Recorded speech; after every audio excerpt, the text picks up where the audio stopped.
This episode, we travel the latitudes to get a dolphin experience. We then join internationally renowned long-distance marathon swimmer Tammy Van Wieser as she tours the magical island of Espiritu Santos. For adventure lovers, diving and spearfishing the virgin waters in the Coral Sea may be just the getaway you're looking for.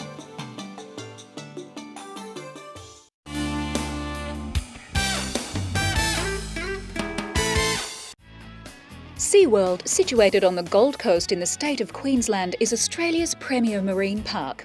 Sea World has a number of unique aspects, which makes it a world leader in its field.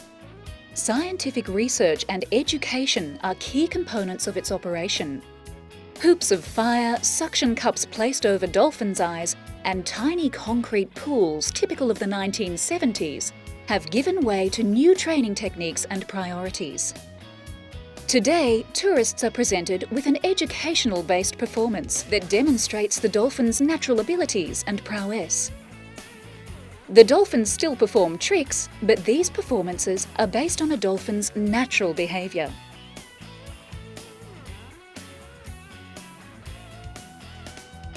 For example, dolphins in the wild naturally leap from the water for several reasons. The SeaWorld trainers simply teach the dolphins to leap into the air with various signals.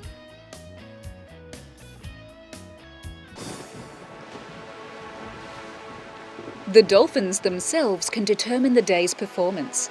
Often the morning show differs from the afternoon show, depending on the dolphin's mood.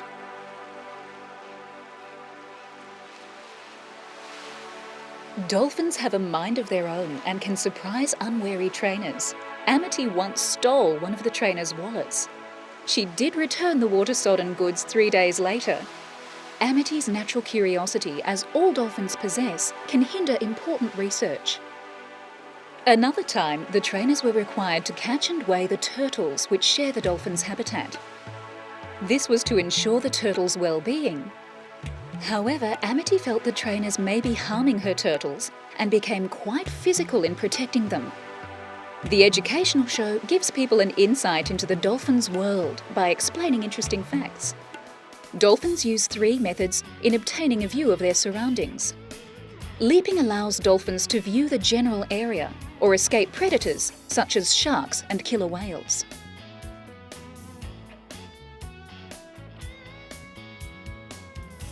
Spy hops offer the dolphins a different perspective than a leap. Tail walking is their 3rd method of glimpsing into our world. Dolphins can travel at over 60 kilometres an hour. Dolphins are fantastic swimmers. They've been clocked at speeds up to around 60 kilometres per hour. Tail slapping is a means of communication and may be used to warn the pod or others of impending danger. It's also a display of aggravation.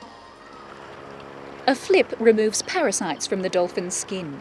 The hard landing, which looks painful, shakes the dolphin free of unwanted pests. It's interesting to note that dolphins often perform flips just for fun.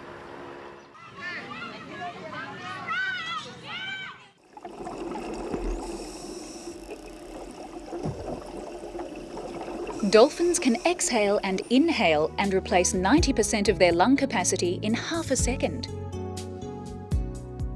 Their teeth are conical and designed for gripping, not tearing or chewing, and prey is generally eaten whole and head first. Dolphins can emit and receive high-intensity sounds of 150 kHz, which is 10 times our upper limit of hearing. Dolphins are able to hunt in zero visibility. The dolphin's echolocation system is more advanced than bats and prompts many unanswered questions regarding their ability to communicate and perform ultrasound. SeaWorld is one of Australia's most successful tourist attractions. It has achieved this by developing as close as possible a natural environment for the dolphins and other marine creatures that live in the park. All the pools contain natural flora and fauna and are being filtered using chlorine oxide and ozone systems, which leaves the water residual-free. There is a natural ecosystem in the pools. Feces from the dolphins are eaten by smaller fish and is then broken down by the natural nitrification in the sand bed. It's a great environment for the dolphins and also a great environment for people to swim with the dolphins. The new and popular Dolphin Swim allows visitors to swim with dolphins in their own domain and to appreciate the dolphin's size, power and aquatic abilities. The dolphins enjoy the stimulation and most people seem to be touched by the experience.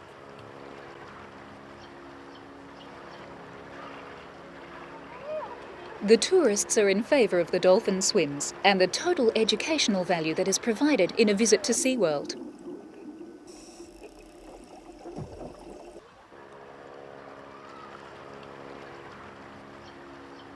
Some people visit the park just to participate in this program.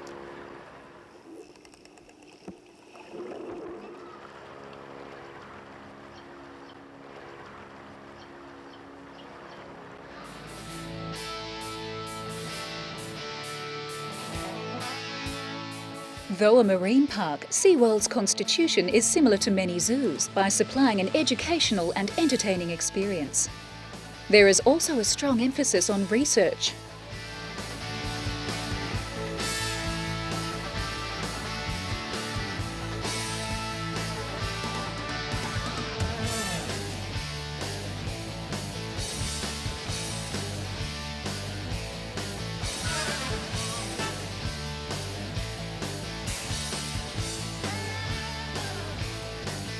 So if you're in search of a great dolphin experience, be sure to visit SeaWorld.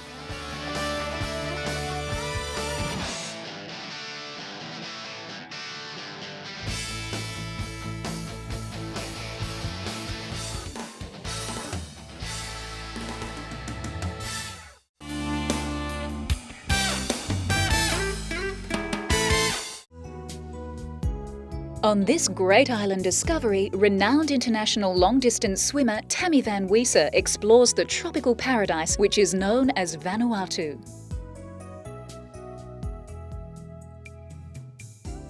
Vanuatu is a large group of mountains that rise steeply from the depths of the Pacific Rings of Fire to form over 300 islands or pinnacles.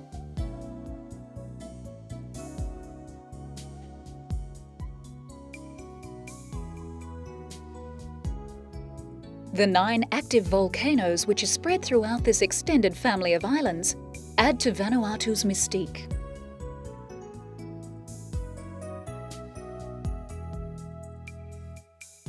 Vanuatu is a great land to travel if you're looking for contrast and rich cultural diversity.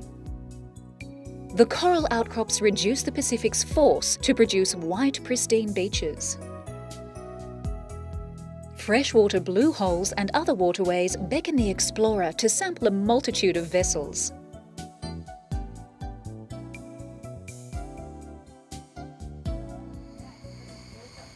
Vanuatu is free of venomous and dangerous land-dwelling creatures. However, some of Vanuatu's spiders can grow to the size of dinner plates.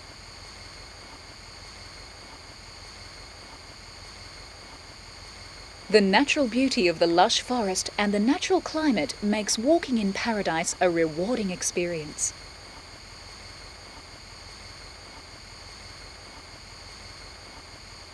Coconut crabs are part of the traditional cuisine, and here a guide is showing Tammy how to capture one. After 15 years of growth, they can achieve a 1-metre length span. Unfortunately, their tabletop appeal has endangered their existence.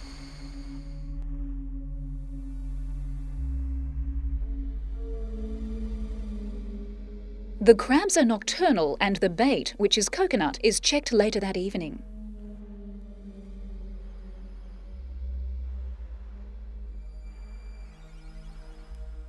Some people find this mysterious land quite eerie by the light of the lantern. The holes and crevices are homes for bats and bird-eating spiders. The guide was able to save this lucky feathered creature.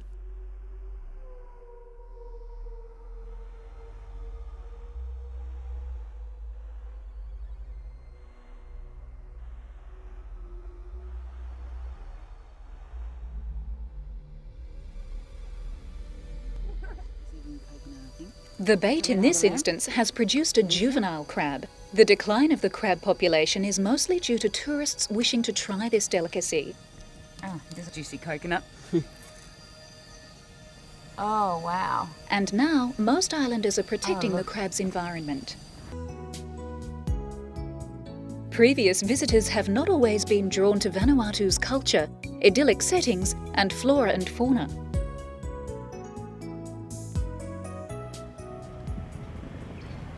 Christian missionaries have visited Vanuatu since the early 19th century. This dilapidated home of the French High Commissioner reflects a time when Vanuatu was jointly colonised by France and England.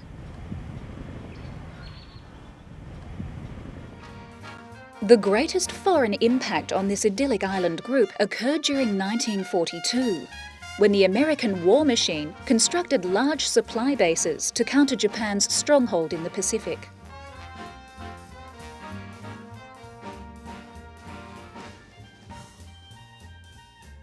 By the end of the war, over 500,000 troops and hundreds of thousands of tons of equipment passed through this port of Espiritu Santos. Vanuatu is now experiencing a new invasion. The climate, relaxed pace, and war relics are attracting thousands of overseas visitors. Now in decay, other relics litter the countryside and remain as they were left. Bombs, which were constructed for a more ominous target, rust in paddocks throughout the region. Santo had 5 military airfields, and wrecked aircraft are still being found today.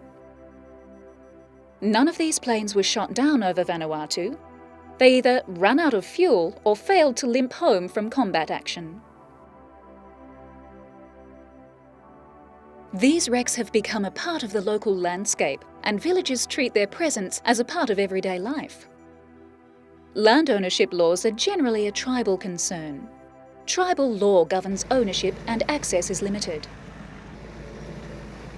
It is essential to use a guide. They can obtain the required permissions before exploring cloud forests or visiting custom villages.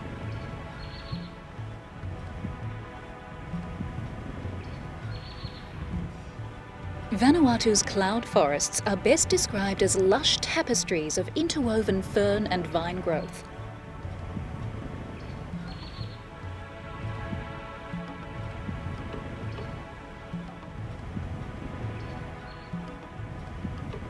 The greenery is punctuated with many unique and colourful flowers.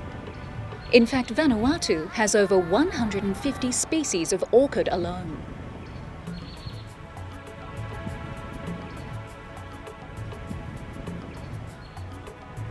Picturesque waterfalls and streams offer an opportunity to refresh from the heated humidity before trekking deeper into the mystical cloud forest to visit a true custom village.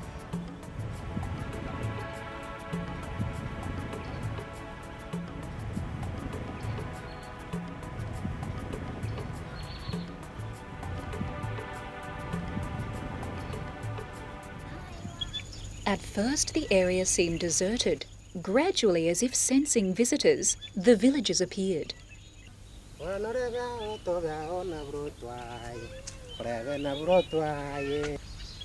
These people live in a quiet world. There's no need to shout to be heard. On the contrary, good listening and mimicry skills are essential to their survival.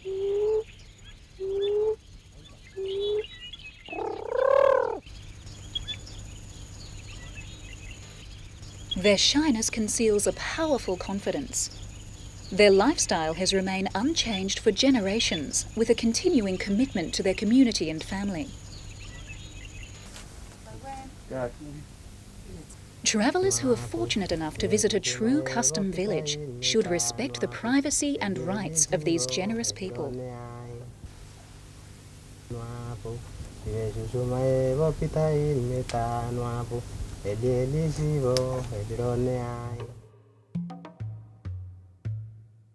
Itineraries, accommodation and dive travel can be organised and conducted by Aore Resort.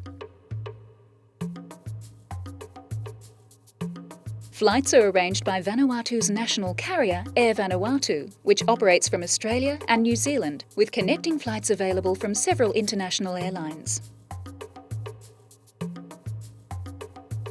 An overnight stay at the Cavite Village Resort allows you time to explore Port Villa's street markets and shop for gifts and duty-free items.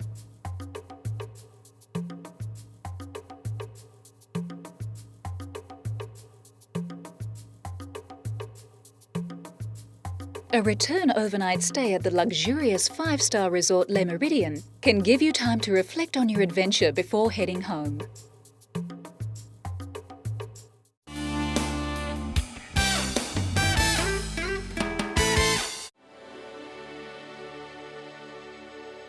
This is Robert Trevally of Blue Water Hunting International. Robert organises exciting scuba diving and spearfishing trips throughout the South Pacific region. We're boarding the boat Canimbla, which is leaving Gladstone, a gateway to the Great Barrier Reef and the Coral Sea. In this instance, Robert has organised this trip for Australian and American blue water hunters.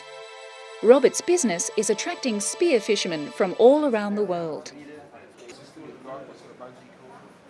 Before departing, a get-together meal is held for the passengers to meet and exchange their previous adventures and some tall tales.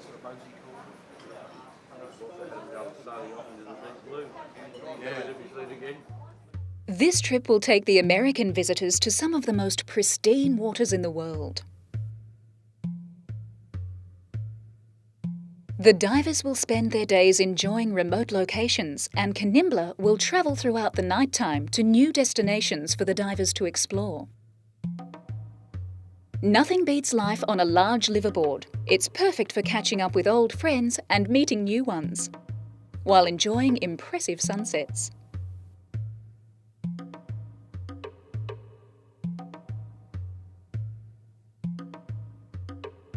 Early next morning, the hunters prepare their gear while the skipper positions Canimbla over a spectacular reef. Robert's trips attract highly experienced divers and novices.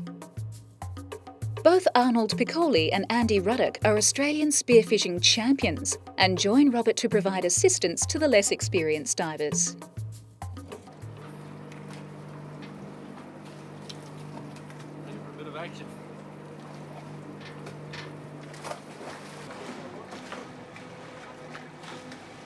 Robert, Andy and Arnold first scout the area to find the best hunting area for the rest of the divers.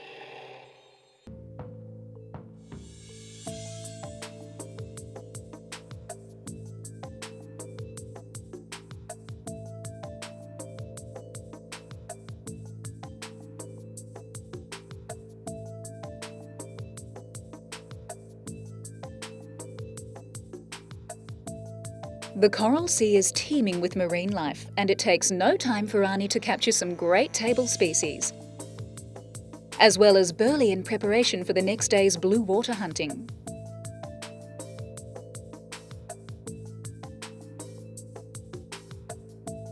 One of the largest reef species a diver can encounter in the Coral Sea is the Maori wrasse. Arnie stalked this 100-pound fish for almost an hour before he was assured of a holding shot.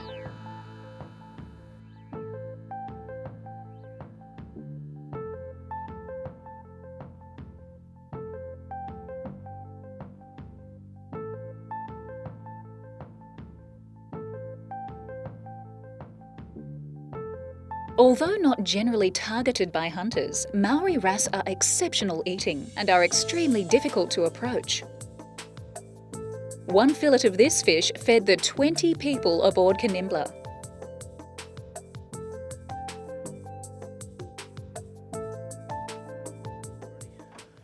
Blue water hunting is an exacting sport.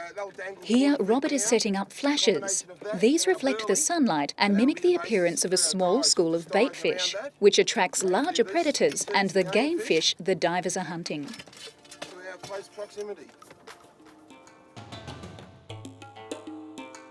A burley trail is also laid and can be time-consuming and requires teamwork. The burley will attract the greatest blue water hunter, the shark.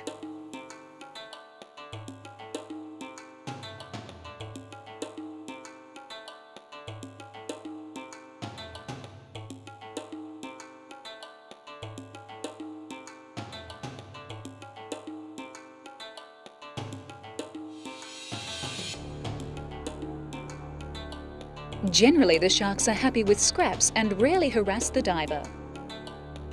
However, if large species such as tigers or the aggressive white-tip oceanic whaler appear, the divers leave the area.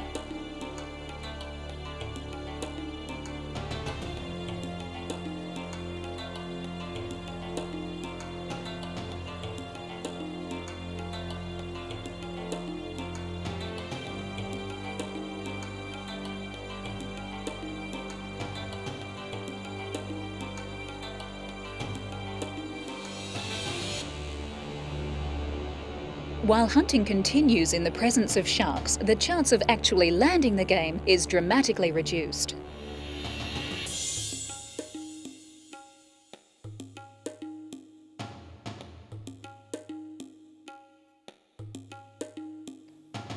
Successful dives can produce a wide variety of species. This is Andy, who has landed a very difficult species, the tarum. The Americans were also successful in landing much sought-after game, including this large barracuda.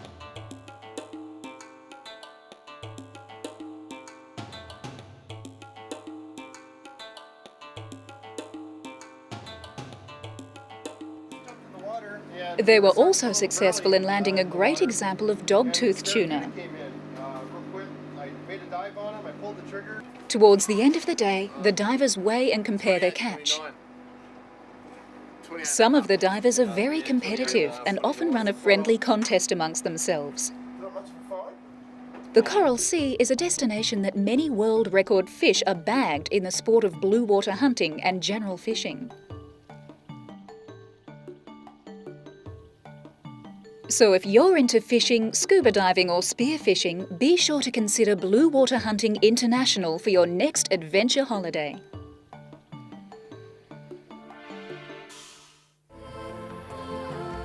Join Latitudes again when we next trek the globe and explore fabulous and exciting holiday destinations. For further information regarding any story on this episode, log on to www.pbtv.com.au. This program is proudly supported by PATA and Always Dive Australia.